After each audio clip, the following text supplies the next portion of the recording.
エンドゾーン2。放射能汚染が深刻化し住民がお亡くなりになり大人がヘルデススパイラルになってしまった我らが白霊号。汚染は待っちゃくれないぞ。急いで防護服を大量生産するのだー。まあ新たに入植したマリサ未来も開発してるから、最悪こっちに疎開しろよ。そんな狭いところじゃうちの村人は収まりきらないよ。それもそうだな。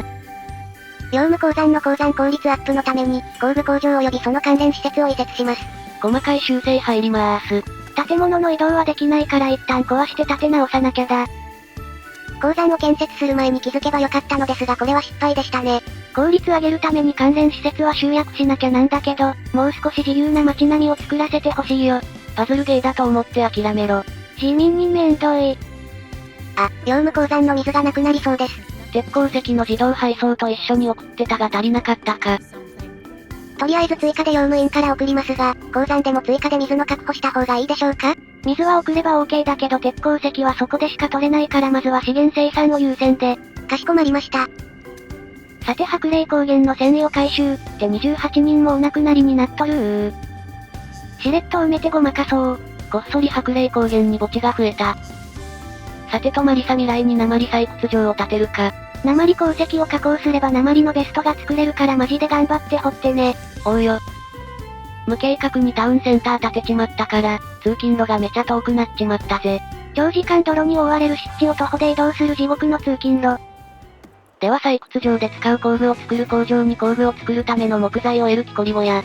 木を育てる苗木場にそれらを効率よく保管するための倉庫。木を育てるならついでに食料の採取もここでやるぞ。木材あるなら炭窯も作る？村人まだそんなにいねえよ。あとは子供が生えてくるの待ち。だな。業務員の信頼が 22% まで下がってしまいました。あ、疫病終わったみたいだけど32人もご遺体が。どうもデスバギーでーす。ご遺体お預かりしまーす。遺体を車にギッチギチにねじ込むなよ。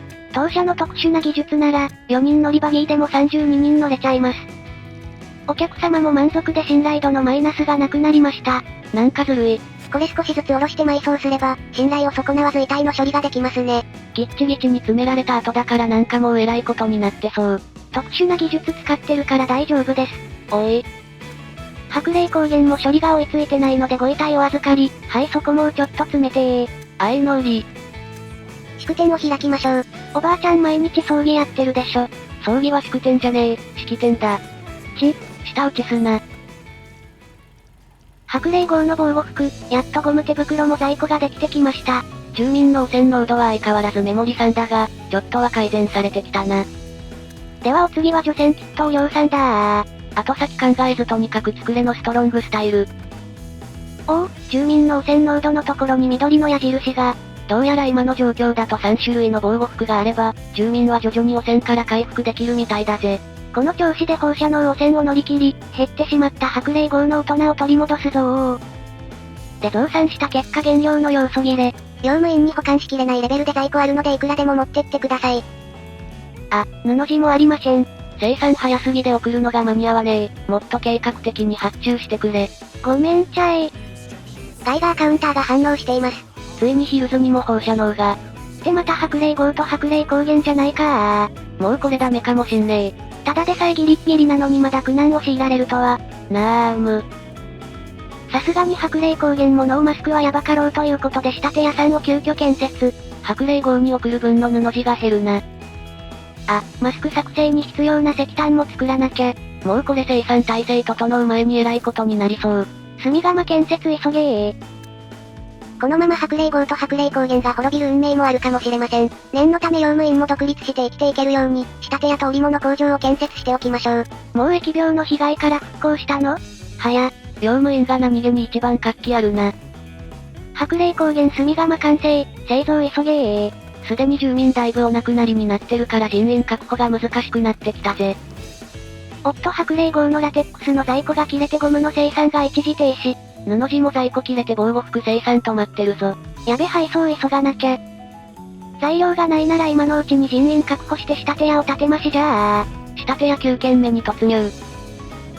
通貨布地使うの早すぎだろさっき送ったばかりだぞ。そろそろうちの在庫もなくなるからな。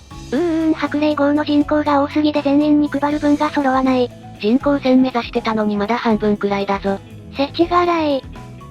業務鉱山の人口が少し増えてきたので、食料の生産を少し強化します。食料水両方ともマイナスでも資源取れればいいやと思ってたけど配送するのに車使うのが地味にめんどい。ほぼ手動で配送業務フル稼働しております。てなわけで少しでも楽をするため、布ラテックス要素を白霊号に送る運搬ルートを設定。滅びそうになってる白霊高原からも搾取する鬼の所領。白霊号の礎になれー。こらこら。これで原料もある程度自動化できたし、白霊号の防護服はもう大丈夫かな？原料の生産速度にも限界あるからまだ油断はできないぜ。放射線レベルが急激に上昇しています。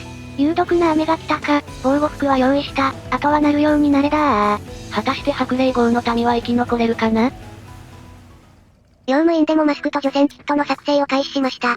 布地の在庫がそんなにないからたくさんは作れないと思うよ。肥沃な土壌がないと繊維作れないのがきついぜ。ここは沼地しかありません。一応ハーブも生産してワクチンも作りますね。これで白霊号が滅んでもワクチンの確保ができるぜ。縁起でもないこと言わないで。要素なくなるの早すぎん。何度運んでも要素すぐなくなるな。除染キットへの加工が早すぎで運搬が間に合いません。めんどいけど手動で運搬頑張るよ。頑張って生産した結果汚染濃度がメモリ3から 2.9 くらいになったよ。ほぼ変化ねえな。少しずつ除染されてる気はするけど、相変わらず大人の数が増えないね。昨日ご遺体30体くらい運んだのにもう20体溜まってる。白霊高原の村人の汚染濃度、メモリ 3.9 くらいありそうだ。土壌汚染は少ないから平気かと思ったけどもうこれ無理かも。放射能は汚染が少しでも蓄積されるとアウト。初期の段階でマスクが必要だったか。そして白霊高原が絶望に包まれる中、マリサ未来では鉱山周辺の一部が稼働開始。村人も少しずつだけどニョキニョキしてこの調子なら数日でちゃんとした町になるかな？鉄の工具の在庫ができたので雨収集機の研究開始。業務鉱山は湖ないからこれは便利かもしれんな。業務員の防護服生産なのですが、作っても殴り合いの奪い合いに。土壌汚染されてないんだからそっちで消費しないで白霊号に送ってよ。作るだけ無駄。やっはー、白霊高原の民用、物資を差し出すのだー。汚染でゴリゴリ住民が減ってるのに成果物をごっそり奪う鬼畜。これが終末世界だー。マリサ未来で惚れた鉛鉱石送っとくぞ。サンクス鉛精錬所の研究で使わせてもらうよ。防護服を作るための布地が明らかに足りないので、業務鉱山でも繊維の生産を始めますね。繊維の一大生産地の白霊高原が破綻したら、連鎖して白霊号もやばいから助かるよ。ヒルズから送ってる布地だけじゃ全然足らんもんな。白霊高原の人員確保が辛くなってきた。2日で20人くらい大人減った感じか？滅ぶまで生産させて白霊号に貢献してもらうぞ。鬼かよ。雨収集機の研究が終わったので、早速業務鉱山に導入します。便利そうだったら他の村にも導入しましょ。要素運びまくってるのにまた足りない。もう面倒だから専用ルートも追加だー。要素はバグってんのかってレベルで要求量が多いぜ。業務鉱山で氾濫が発生しました。自分たちの水や食事もままならないのに、鉄鉱石や繊維の生産させて搾取したからだな。白霊号の礎になれー。こらこら。白霊高原にご遺体が46体も。またデスバギーにねじ込むしかねえな。つかマスク配布したけど汚染は進んでるな。汚染濃度はメモリ4に突入。こや除染しようと思ったらかなり大変かも。デスバギーでーす。ご遺体お預かりしまーす。うわ50体に増えとる。こりゃもう処理しきれんぞ。お預かり料金はお前らの全てだー。滅びかけの村から物資を奪う。これがうちの霊夢さんだ。お預かりしたご遺体の一部を白霊号で埋葬。なーむ。業務員もご遺体の処理ご協力お願いしまーす。そして好きあらば要素もねじ込む。限界まで効率上げないと今後がヤバそう。面倒だがヒルズ少し建物壊して最適化するか。鉱山横に工具工場で効率アップ。工具を使って掘ることを許そう。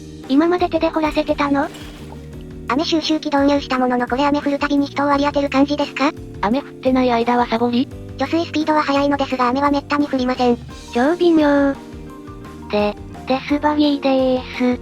昨日回収したのにもう41体も追加が。大人の数も12人減ってるし白霊高原の崩壊は近いね。汚染濃度4の世界は地獄だぜ。白霊号は汚染濃度 2.5 くらいまで持ち直して、人口も大人が少しずつ増加傾向。これは白霊号ギリセーフか？白霊高原が崩壊した後この生産体制が維持できるかにかかってくるね。依然予断を許さない状況だな。業務鉱山のプランテーションが一部稼働し、織物工場も建設開始しました。白麗高原崩壊後もこれでなんとかなればいいのですが、水食料後回しになってて申し訳ないけど、布地の生産超特急でよろしく。天候が変わりそうです。干ばつに備えてください。干ばつの場所は白麗郷と白麗高原とな。もうやめて、白麗高原の HP はもうゼロよ。では処理しきれなくなった白麗高原のご遺体をこっそりタービン施設に遺棄しつつ今回はここまで。面白かった、続きが気になると思っていただけたら、チャンネル登録高評価、よろしくお願いいたします。励みになります。度重なる災害に襲われる白麗郷と白麗高原。このまま滅びてしまうのか？気になる方はチャンネル登録がおすすめなんだぜ。ではまたお会いできることを願って。じゃ、またねー。